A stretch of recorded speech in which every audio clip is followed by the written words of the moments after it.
It wasn't a sword clash or a blazing siege that cracked the world's greatest empire in half. No, the day Rome split into east and west came quietly, like a whisper through marble halls, like ink drying on imperial decrees. It was the moment the Roman Empire ceased to be one, and the world began to shift into something entirely new. By the end of the 3rd century, Rome was no longer the indomitable force it had once been. What had once been a symbol of eternal unity was now fraying at the edges. Civil wars broke its backbone, inflation drained its coffers, and foreign invaders tested its fading strength. The golden dream of Pax Romana had become a memory, and the heart of the empire beat uncertainly. Then came a man from humble beginnings, Diocletian. With the weight of a crumbling empire on his shoulders, he saw what others refused to admit. No one man could govern Rome anymore. In 285 AD, he made a fateful decision. The empire would be split, not destroyed, not ended, but divided for survival. Diocletian would rule the east, and his trusted general Maximian would take the west. To many, it was just a new way to rule. But to history, it was the birth of 2 empires.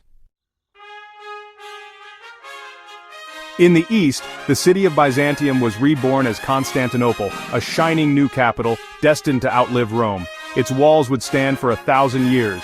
The east thrived with wealth, strategy, and culture.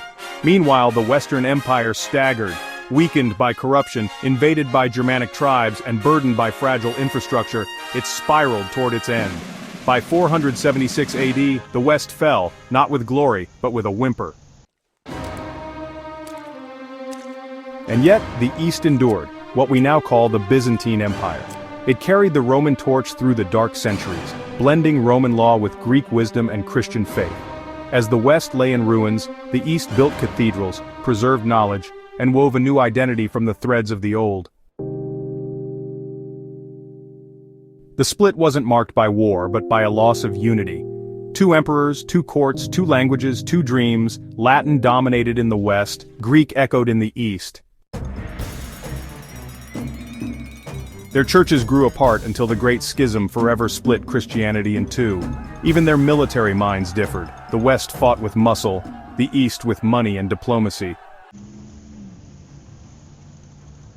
Was Diocletian's division a masterstroke that saved half an empire?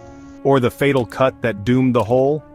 Historians still wonder, but what's certain is this: that moment reshaped history.